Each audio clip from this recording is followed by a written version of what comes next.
राजेश जी, बहुत स्वागत है आपका। क्या हो रहा है सर चांदी में? नमस्ते मृत्युंजय जी। चांदी देखिए, हम पहले ही बोलते हैं चांदी काफी चंचल है और चांदी मतलब हाई भी उतनी गई है और लो भी अच्छी खासी आई है। तो ये करेक्शन आप सभी को पता है क्यों आया है, लेकिन अभी चांदी को मैं यही कहूंगा कि ये अभी कुछ दिन इसी तरह से चलेगी, एक रेंज के बीच में ही चलेगी।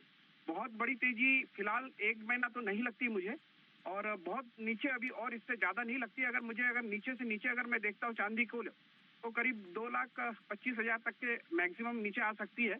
लेकिन ऊपर जाने के लिए 3,25,000 तक के फिर से जाएगी चांदी, क्योंकि अभी जो गोल्ड सिल्वर रेशो है वो ऊपर है, और इससे ये लग रहा है कि चांदी में अभी भी तेजी मुझे जच रही है।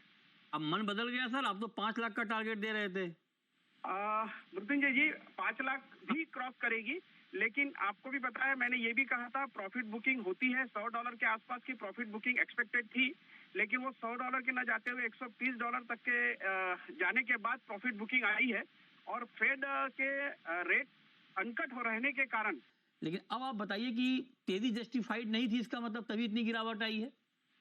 देखिए, चांदी में ये करेक्शन आया है। मैंने पहले भी कहा ये क्रैश नहीं है।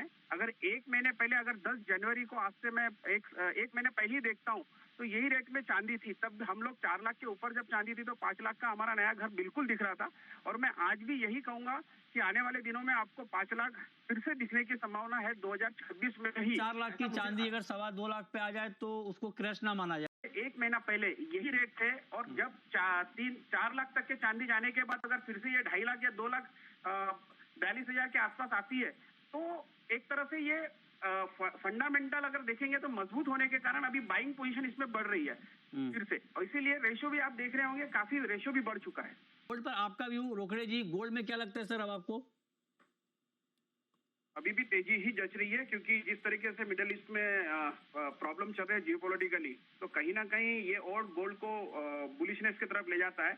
और यूएस में जब तक के ट्रम्प है 2028 एंडिंग या 2029 फर्स्ट तक के, तब तक के तो कहीं पर भी गोल्ड रुकने वाला नहीं है, क्योंकि पूरा वर्ल्ड समझ गया है कि उनका फ्यूचर सिर्फ और सिर्फ गोल्ड में ही है। अगर डॉलर के मुकाबले वो गोल्ड को ही जमा करने में लगे पड़े हैं, और ये लगे कहाँ पड़े हैं? अभी सेंट्रल बैंकों की बाइंग कम हो गई है। आप देखिए कि फेड चेयरमैन का जो नया नाम आया है, उनका अप्रोच इन्फ्लेशन को कम करने वाला है। महंगाई कम करने का मतलब ये हुआ कि दरों में कटौती को लेकर वो बहुत एग्रेसिव नहीं रहेंगे। तो सारे इक्वेशन तो बदलते हुए दिख रहे हैं। देखिए, ये भी रिकॉर्ड है कि जो फॉरेन रिजर्व सभी गवर्नमेंट 82% तक के रखती थी, उसको घटा के 55% तक के लेके आ गए है। तो कहीं ना कहीं ये दिनों दिन अगर डीडॉलराइजेशन का संकट आते रहता है तो ऐसा ही होना है आगे भविष्य ही, मुझे लगता है। ठीक है, बहुत शुक्रिया रोकड़े जी आपका हमारे साथ जुड़ने के